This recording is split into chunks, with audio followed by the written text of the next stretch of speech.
Phulaphuli kwingingqi yeNelson Mandela umasipala ombaxa iziphaluka ngokunjalo ukanti ke nabo ke baqhagamishelele kunye nathi through Facebook nonke siyanibulisa ngegama lenkosi.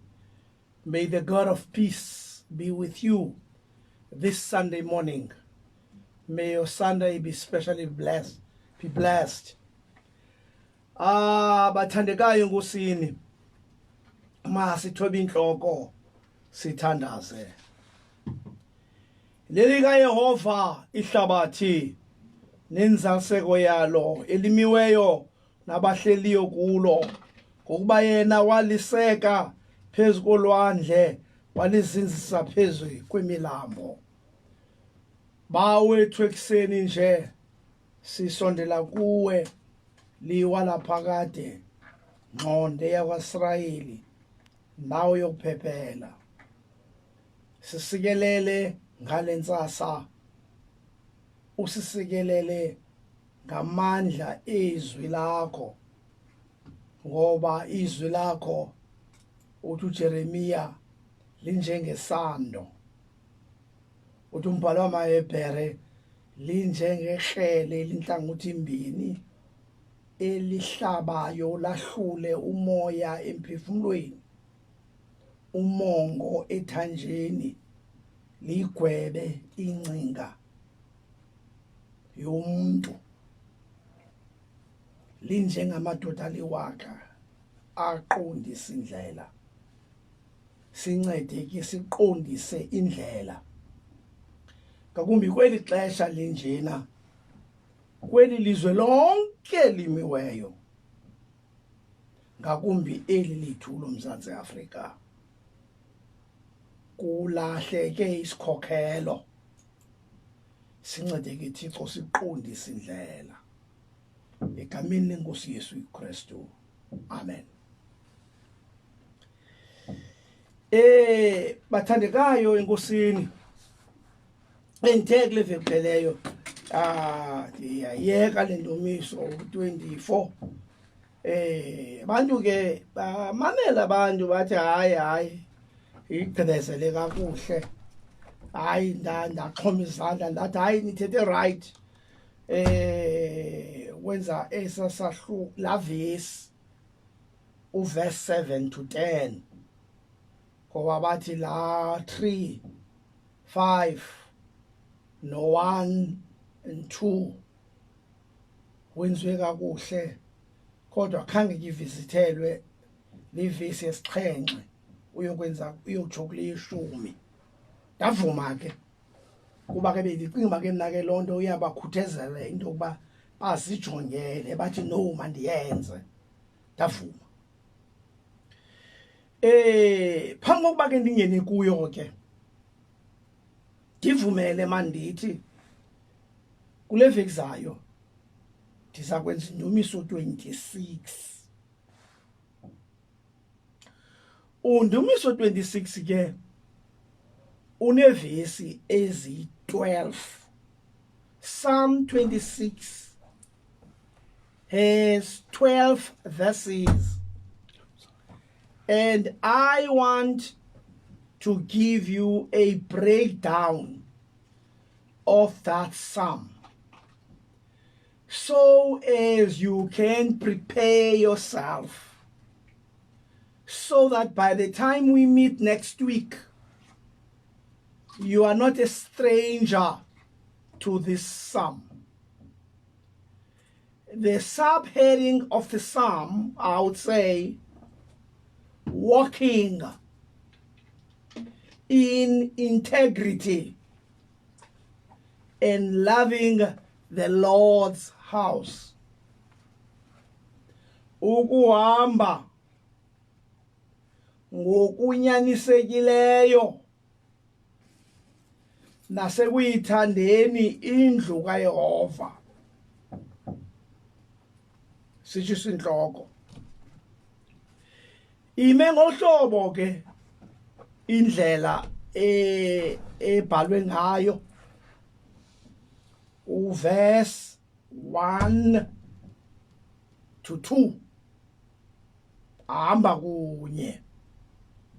Verse 3 to 8 bahambe kunye. Verse 9 to 11 bahambe kunye. Then ke ngoke siyokuma phaya la verse 12. 1 and 2, 3 and 8, 9 and 11, and verse 12. Ukunceda nje so that uzokwazi noko uyikroba kakuhle. Ezinye iBhayibhile zithi zesingesi vindicate me. Chola verse yokuqala ithi esiXhosa apha lithethe ityala lam Yehova ngokuba mna ndihambe engcibelelweni yam ndakholosa ngoYehova andahexa ndicikide Yehova undilinge. Itsho ke ngokwesiXhosa. In English it says, vindicate me, Lord, for I have led a blameless life. I have trusted in the Lord and have not faltered. Test me, Lord, and try me. Examine my heart and my mind. Tokela verse 1 to 2. Yabona nje ukwenzela ba uzoyiqonda kakuhle elagama kuthiwa phansi vindicate. Eyona ndlela elimele into yokuba litolikwe ngayo limele ba ngujudge me. Lelo lagama li-appropriate.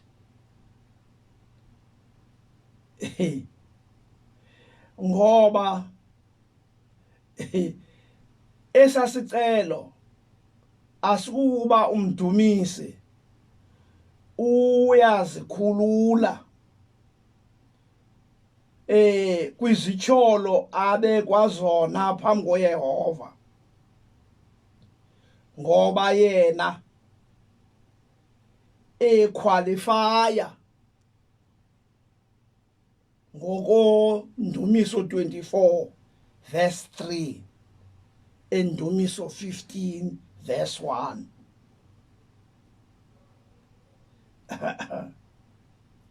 Rather umdumisi uvakalisa uthando lwakhe qala lale ndawo uThixo akuyo afuna ukuba kuyo naye indlu kaYehova. Imnyanzeleke ngokulento athi go through or undergo the prescribed examination without which he may not enter the holy place. Uyazigoca phambi koThixo njengalandumiso 24 ethi ngubanina kuthiwe ke ngozandla zimsulwa ngontli. So uyazigoca sizawuyenza ke kule veki zayo. Uyayibona ke mos ke lo 26 ndimdibanisa nondumiso 24 plus nondumiso 15. Sakwenza lonto kule veki zayo lo 1 to 2. Then ngosingene kula 3 to 8. Uyaqonda? Wapho ke ngoku umdumisi he presents his case because verse 3 uqala with the divine attributes that define his guiding goal.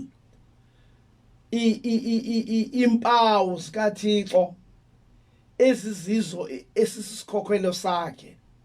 Your love is before me, and the process he follows, I walk continually in your truth.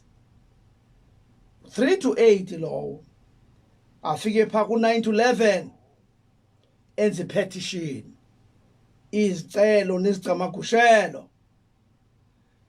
then ke ngoku ibe ngula 12 ke ngoku ke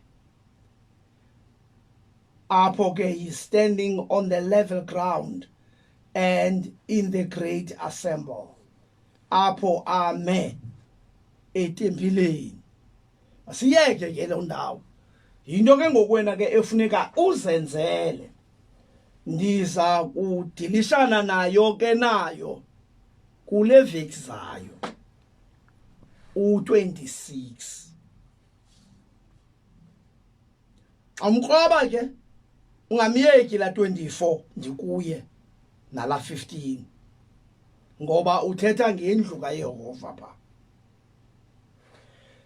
sidlule ke apho ke singene ke kulomcimbi ke singawo apha umcimbi wethu lo singawo sinomcimbi wethu apha esingawo apha ekufuneka ke sijongane nawo indumiso 24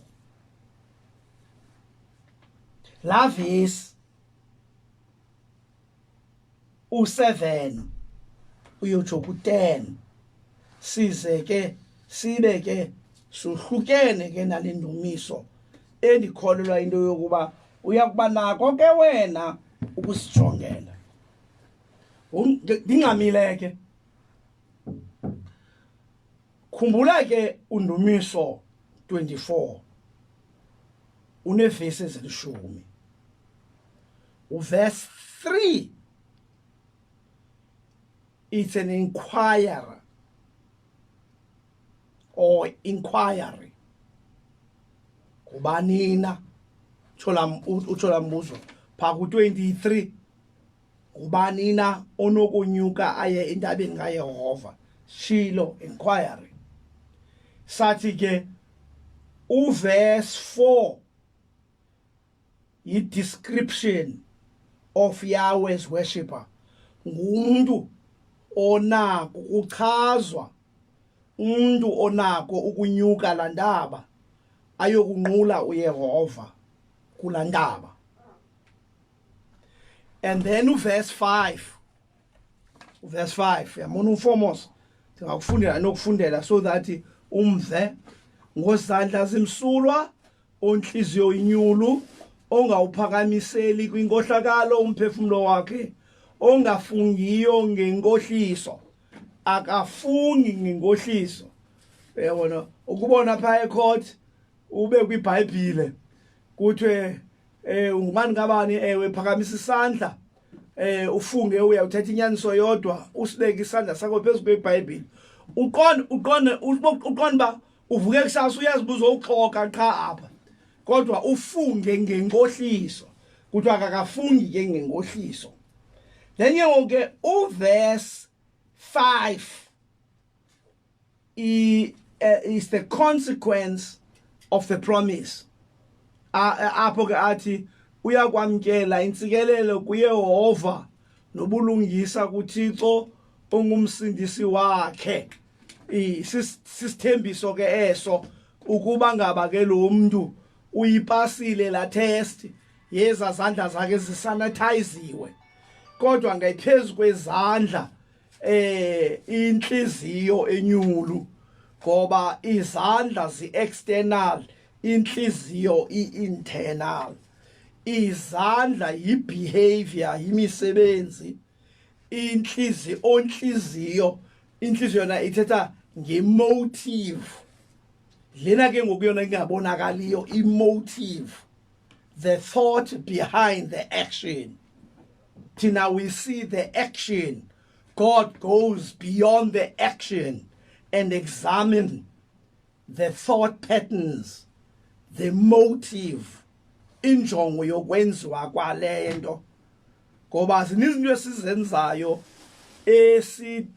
ezikhangeleka kuncedwa kuthandwa abantu kanti umenzi lona akana njongo nathando laba bantu abenzela lento injongo yakhe yi self promotion self enrichment he is motivated by corruption aba bantu uyabasebenzisa zii-tools zakhe zizixhobo zakhe furuba yena azuze azukiseke. Iyavakala njanga na ke ngoku ke masidlule ke apho ke la 3 4 5 ndicacisele kakuhle mos ihamba ngolo hlobo. Now ke ngoku ke kukho ke ngoku into apha ke ngoku ke yabona ke ngoku ichaza ke ngoku these worshippers who qualify to assemble in the first procession ukuba babe kulomngcelele wokukhonza uThixo bevuyisana naye koloyiso lwakhe.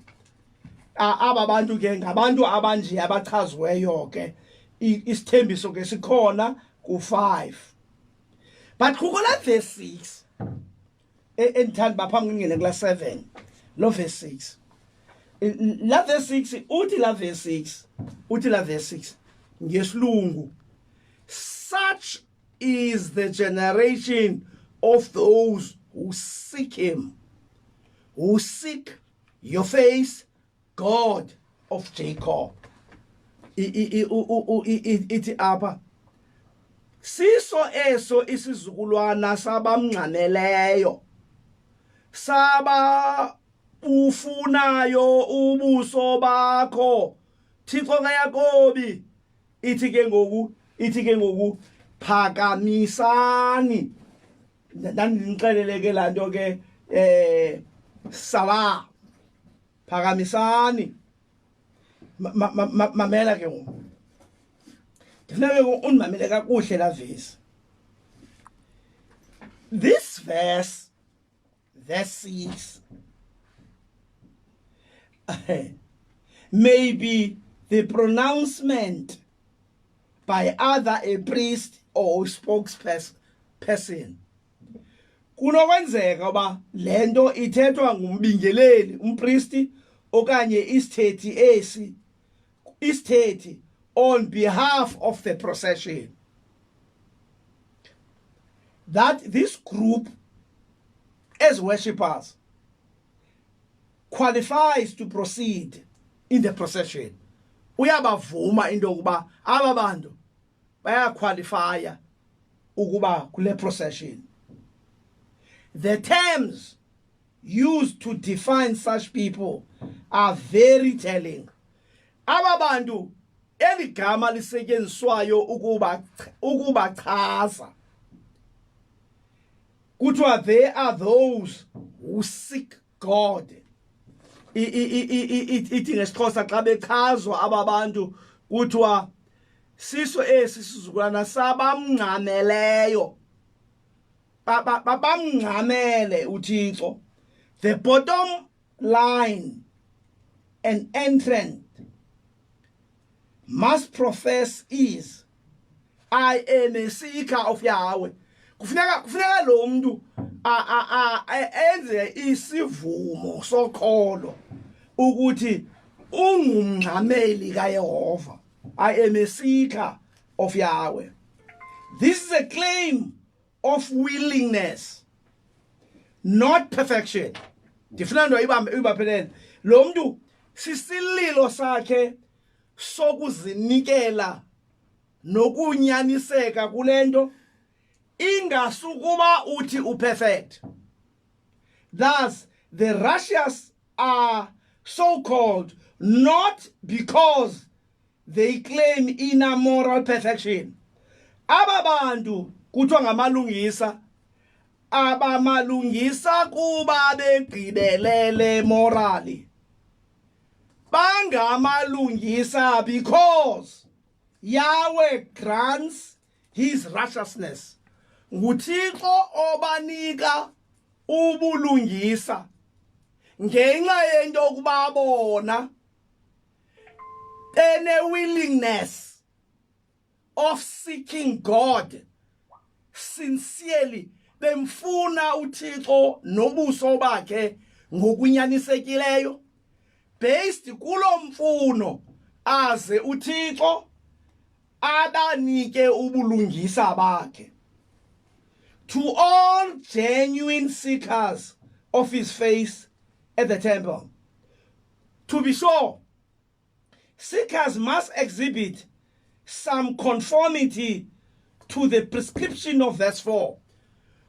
Ewe kunyanzelekile babonakalise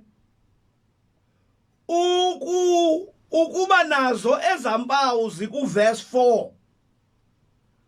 Ngozandla zimsulwa onhliziyo inyulu ongayiphakamisileyo kwinkohlakalo umphefumulo wakhe ongafungiyo ngenkohliso. He must conform to that, but it does not necessarily mean that he has a perfect moral kind of perfection. He has a willingness. He is that inclined.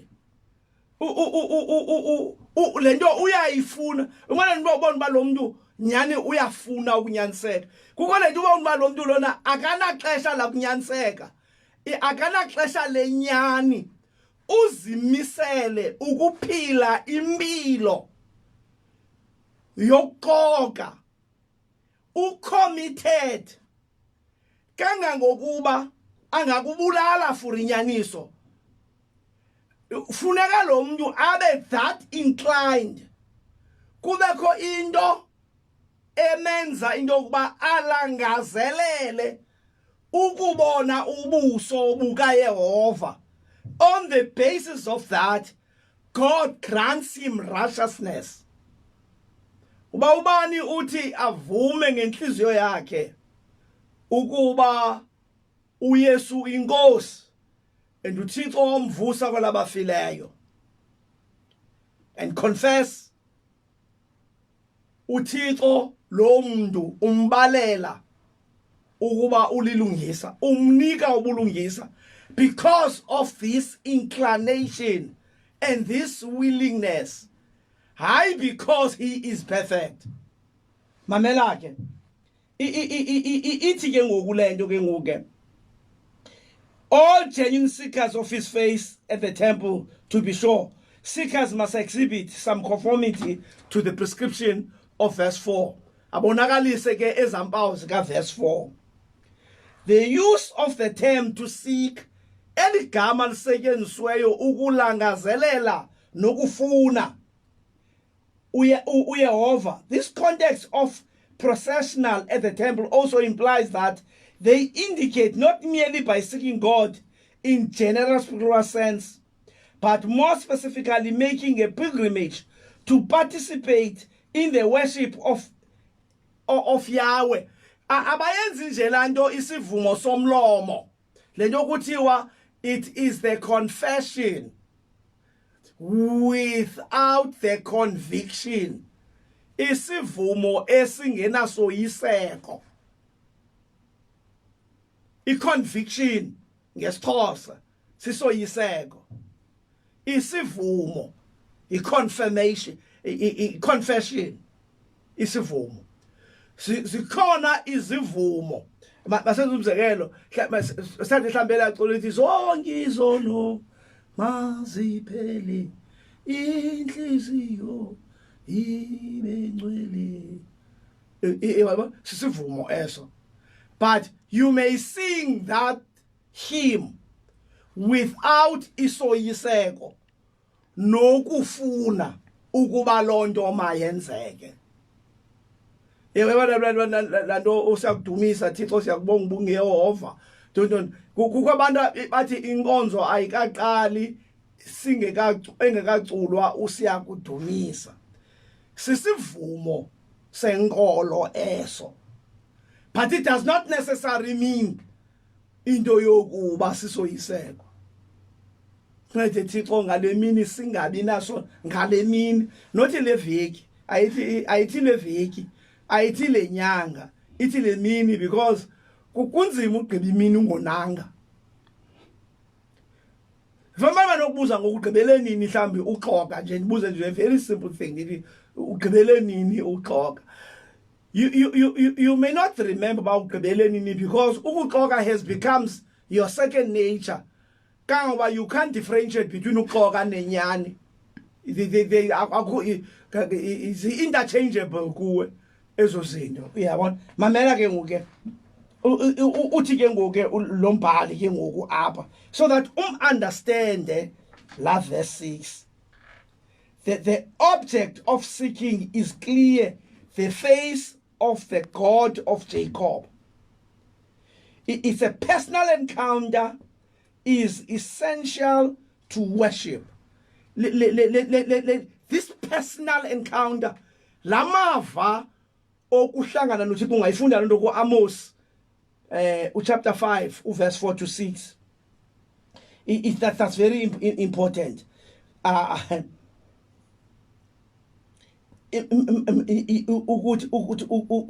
This personal encounter ukuba namava, the theophany, ukuhlangana noThixo, because it is easy you can be a member of the church because ufuna into yokuba xa ungcwatshwele ecaweni at least uphume ecaweni. Andazi intoni iwari yakho ngalanto because akuzobakho emncwabeni wakho. Uyabona? Into ozawubakho kuyo kukufa kwakho. Akunawufa ungekho. Uzawufa ukhona. But akuzobakho emncwabeni wakho. So you need to be more concerned about your death than your funeral, because you'll be present in your death, and it's important for you to take care about what state your spiritual state would be when you die, rather than you need to be buried enkonzweni whilst your spiritual condition has no encounter with God. So that's the thing that he's talking about here. See, because he is not seeking to be in that temple without this encounter. He seeks God. He seeks God. He seeks the face of God. That qualifies him to get into the temple, to be in the presence of God. Because sometimes we want to be in the temple, and yet we don't want the Lord of the temple. That's very important. Mama sidlule ke kuloo ndawo leyo ke sikhawuleze ke siye kulo verse 7. Then now you get to 7 to 10. 7 to 10 makes sense only in light of the procession. 7 to 10. Uvakala ngenxa yalo mngcelele. Uyaqonda ukuba 1 2 7 to 10 bahamba kunye. Now lo 7 ke ngoku uthi ke phakamisani inhloko zenu masango niziphakamise minyango yaphakade. You see, verse 7 to 10 makes sense only in light of the procession. The picture of gates being required to open so Yahweh may enter requires some physical symbol of his presence.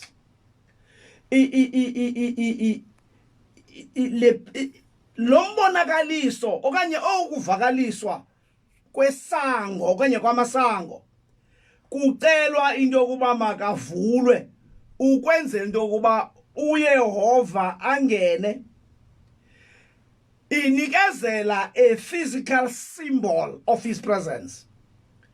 The most likely possibility is the Cherubian ark, the particular name of God used as a password through the gates, Yahweh of hosts, the Lord Almighty. Ithi Bible Xhosa angene ukumkani wozuko. Ukumkani wozuko, it is the Almighty. Right? Confirms this theory. AP theory lena kaloku besithethe ngayo kula ncwadi kaSamuel uqala chapter 4 ebhalwe lendumiso to commemorate that pha verse 6 chapter 4 1 Samuel ithi la verse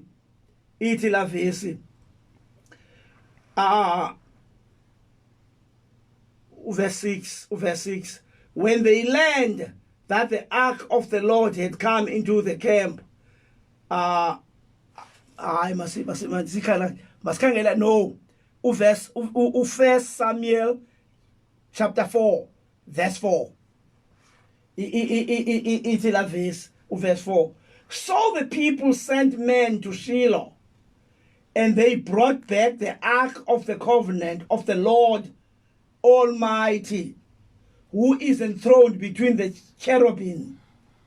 And Eli's 2 sons, Hophni and Phinehas, were there with the ark of the covenant of God. Kungela xesha onyana baka Eli, that time they were preparing for that war with the Philistines. So they said an ark must be brought of the Lord Almighty, so that this ark becomes an omen, kind of for a luck. But the ark of the Lord Almighty. So yolo no ke ngokusiva apha ke verse 24 chapter 24 verse 7 esithi phakamisani inhloko zenu masango niphakamisele iminyango yaphakathi angene ukumkani wozuko. This Almighty, the Almighty, the depiction of Yahweh as a mighty in battle bonakaliswa ke apha ukuthi lo Thixo uligoqa emfazweni. Also suits both the Caribbean symbol, right, and the name Yahweh of military host. I can give you Numbers chapter 10 verse 35, Joshua chapter 6 verse 4 to 13. In these verses, what's the verses? We hear different voices. Up to 7:10 over voices ezahlukeneyo. Those in procession behind the Caribbean ark and the gatekeepers. Kukho ababantu bangabagcini bamasango. Sekubekho aba bahamba kunye naletyeya kaThixo, that is the worshippers. The procession issues the command for the gate to open. Ababantu balapha kwi-procession, who qualifies? Go verse 4. Right? Ababantu are seekers of Jacob, of the Yahweh's face. Ngabo aba banikezela lo myalezo into yokuba makuvulwe i-gates, that the King of Glory may come in, ukumkani wozuko angene. The questioning reply of the keepers implies this title is unknown to them. Ababantu balapha bagcine amasango, the keepers of the gate, abayazi lento ithethwa ngababantu. The first answer from the procession is Yahweh, a warrior, a hero of all, because bayabuza ababantu bangabagcini sango. Verse 8, ngubani nyake lo kumkani wozuko? And then they answer about the procession. Kuyehova onamandla oligoqa. Kuyehova igoqa emfazweni. So these are two voices. It's those who are in the procession who are giving the command for the gate to be opened, and the question comes from those who are gatekeepers. And then when that question comes from the gatekeepers, those who are in the procession, they give an answer. So it's two voices. Mamela again, mpulapuli, so that we explain this thing to you thorough. Ithi ke ngoku lento ke ngoku, we may presume that once this identification was made the gates opened. Kuthe kwafumaneka loo ngxelo, immediately the gates zavulwa. Now Yahweh may be known by a new title.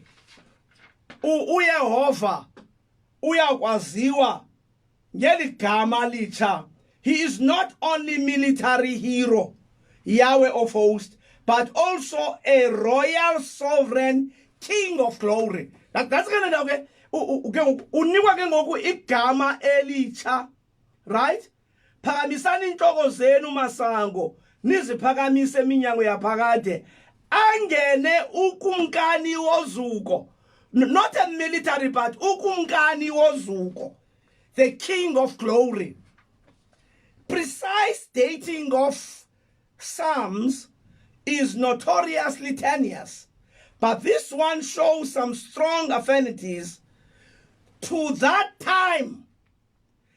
Ela xesha that I have informed you about, uThixo ezilwela, when he was confiscated by the Philistines, and the Philistines locked him in a place with their idol, and then their idol fell in the presence of the ark with the head cut off and the hands totally prostrated in the presence of the King of Glory.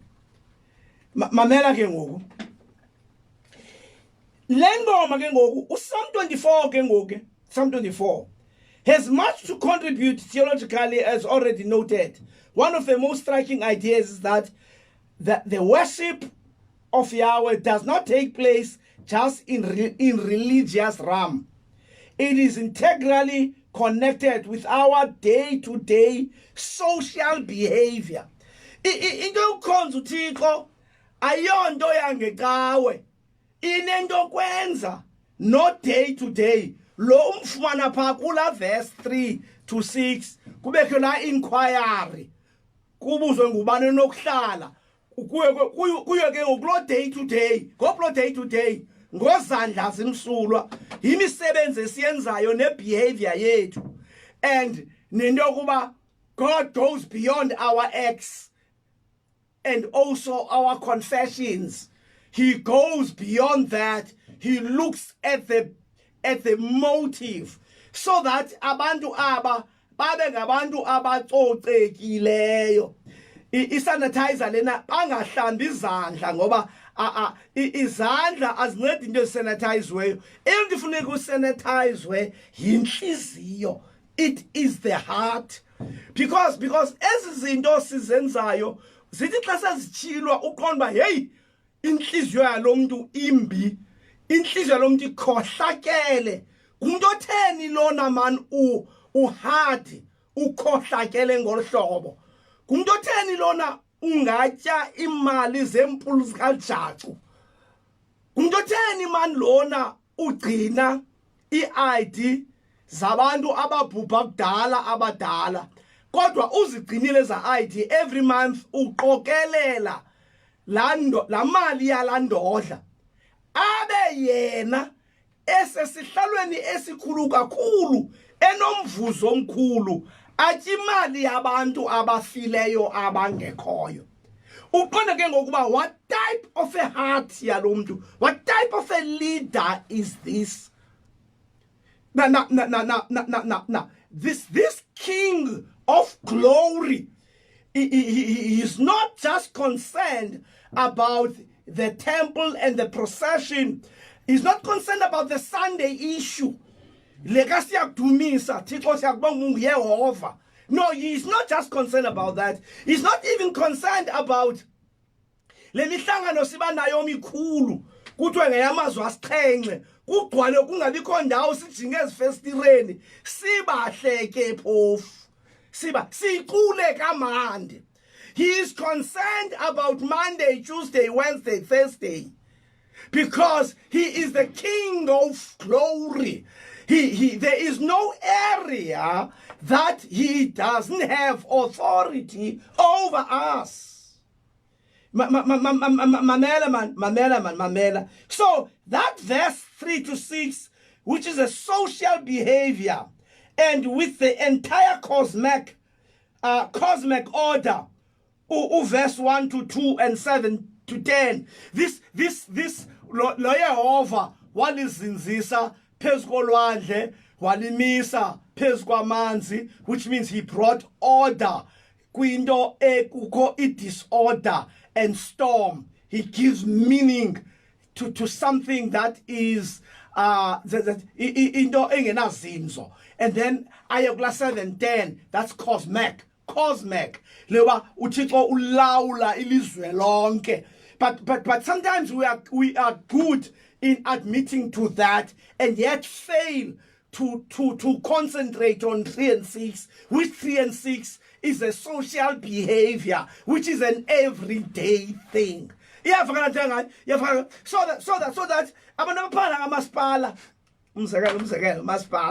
because those are the people that are dealing with us. Honest, abanhliziyo inyulu, umsebenzi wabo ungabi nasiphako nokwenza kwabo.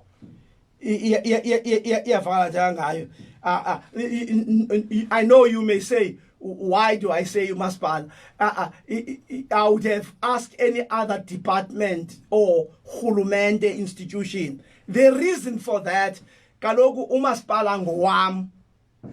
Abantu abaphala umasipala baphangelela mna. You are working for me. Njengomi walapha Port Elizabeth. We pay tax,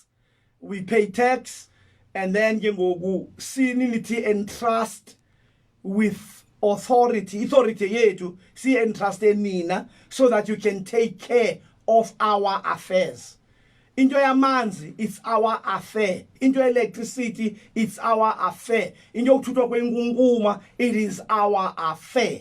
When la nkukuma ingathuthwa kuzawukhula izifo sikule. Once lamanzi ingathiwa take care ukumanage amanzi, there is no shortage of water more than there are uncontrolled leaks.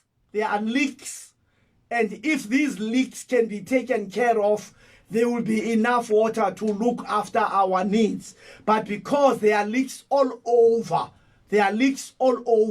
therefore shortage yamanzi. No, there is no shortage of water. There are leaks that results into shortage of water.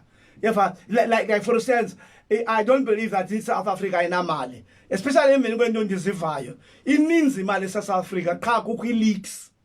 There are leaks.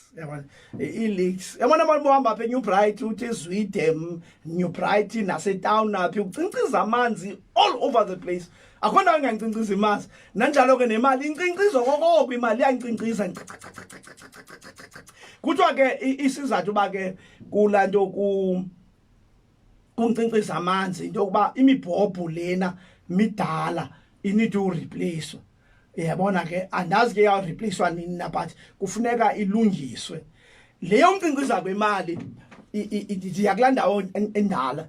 You see problem is iza kwahlukana nawo so that imamela ke lento ngizayithetha. You see, when we introduced ndine 10 minutes ke ngoku ndifuna imamela ke ngoku lento ngizayithetha. In 1994, when we got our liberation, we move into a politics, or we were supposed to have moved from politics of resistance to politics of governance. Those are two types of politics: politics of resistance and politics of governance. I-politics zokulawula ne politics zokuvukela uhulumende osiphethe, hayi ngokwe gunya lethu asimnyulanga uzonyule simvukele kuthiwa i-resistance. Then kubekho ke ngoku i-politics of governance ezizokuba siyalawula. There are different ways of approaching ezo politics. Now mamela ke ngoku sa kwabakho ke ngoku iRDP i-Reconstruction and Development Program. Ileke ngokwabanga kwakhiwe izindlu kwakhiwa izibhedlele kwakhiwa izikolo kwakhiwa indlela yonke lonto leyo ifolisha under that RDP yabona Reconstruction Development Program. I so wish that kwakuthiwe i-Reconstruction Development Philosophy rather than program. I'll tell you why, because a program it has a time frame. But philosophy becomes a lifestyle. Because when you speak of philosophy, that reconstruction development needed to be a philosophy so that it doesn't end only ukwakiwa izikolo ezitsha nezibhedlela ezitsha netha yonke lonto leyo. Kukho abantu apha nabo abanidwa ukureconstructwa. We needed to be reconstruction and development thina singabantu ngoba siphuma kule meko yengcinezelo nokuhlutyezwa and sibone urhulumente uba ukuhulumenda ukuphatha kuhwaphiliza ngoba amabhulu ahwaphilizile and okwesibini amabhulu ayabulala sibulele. Now ukuba ngaba ke ngokuthina ke asifumani i-reconstruction development program thina a philosophy as a nation sizawungena phaya senze kanye lanto bisenziwa ngamabhulu sihwaphilize sibulale senze yonke lento amabhulu because into enzekayo sizafumana izindlu ezintsha nezikole ezitsha nanto nenye nesibhedlele ezitsha but abantu ababaranayo bona abadala. That's why la likhingela khona ke. When a new institution is being run by an old person, when I say old, I'm not talking about age, I'm talking about philosophy. Iwe yokuthinga because as a result ngoku i-reconstruction development i-RDP lena zakhiwa zonke ezi zinto izikolo zitsha izibhedlele zitsha but abantu badala bona they are still functioning. Kula old order of politics of resistance. And lama bhulu ebephaya ebesiphathe ngokusicinezela nokubiwa kwemihlaba nokutyiwa kwemali sanje senziwa ngo declare nabo bonke abantu no malane and whatever you bonke ababantu. We repeat the same things because we had a reconstruction development program rather than a reconstruction development philosophy. So that singabikho ezi leaks kulikisha amanzi as a result sine shortage yamanzi ngoba imibhobho midala. Then ngoku kubekho ke ngoku i-leaks zemali apha kwi-system yavuza la mali yavuza ngoku hey kuba nzima ke ufaka imibhobho ke ngoku uzama uvala eza leaks zezamali zivuzayo iyafana ngani now dithethiswa into lonto dithethiswa kulo 24 la 7 to 10 1 to 2 and 7 to 10 uYahweh of hosts okuverse 10 yabona la Yahweh of hosts lo nuku 10 zonke uphina ngoku 10 nangu 10 uthi ngubani na yena ukumkani wozuko uYehova wemikhosi kuye lokumkani wozuko uYehova wemikhosi, right? The hero of war, verse 8 kuthiwa uligoqa emfazweni. Ngubani nakelo kumkani wozuko nguYehova onamandla oligoqa nguYehova igoqa emfazweni, verse 8. And the king of glory, right? 7 to 10. Over the world is also the God of Jacob. Unguthixo welizwe lonke. Mamele ke. Ndizohlukana nawe ke ngoku 2 minutes ke ngoku. Ndiyathandaza into yokuba ude uzifundele ngokwakho lendumiso lelikaYehova ihlabathi nenzaliseko yalo ukanti nabameleyo kulo kuYehova igoqa emfazweni kuYehova uThixo inkosi yozuko eli lilizwi likaThixo bawo uzukolo lwakho imbeko nendili sincede Thixo ngayo Yesu Kristu Nkosi yethu usikhuthaze someleze sivuselele bawo uba sibufune ubuso bakho more than sifuna icawa this encounter this theophany okuhlangana komuntu noThixo khona ukuze isimo sakhe ingcamango nengqiqo zakhe nenhliziyo yakhe ifake isanitizer igazi lika Yesu khona ukuze izandla zakhe sibe yimisebenzi egqibeleleyo uzuko malibe kuwe ngoku kude unaphakade amen sawudibana ke kule veki zayo ke kula ndumiso u26 yaba ke le ndumiso ke playback lo 24 nala 15 undumiso 26 sawujonga yena ke kule veki zayo ndiyacela ke bathandekayo uzinike ithuba uyiqinge uyiqiqe buyela nakulo 24 umjonge la verse 3 the inquiry umjonge verse 4 the social behavior igama lakhe kuYehova unguThixo inkosi yozuko umele ukuthi azuyiswe silindele inkosi ekukhwaleni kwexilongo it is this second advent that this part is dealing with inkosi kakhulu uThixo bakanisikelele sizawudibana ke njengoba besinitshilo ke abo ke bakhonza nami inkonzo iyaqala ngensimbi 10 njengoba siqala kule cawe emveni kwangoko kwakuvalwe ngoko ungona sihlanganayo ngale cawa phaya ethembini ixesha iyaba ingu10 elikhululwe ku12 elincumile ku10 siphume ngensimbi ye12 enkosi kakhulu siyabulela inkosi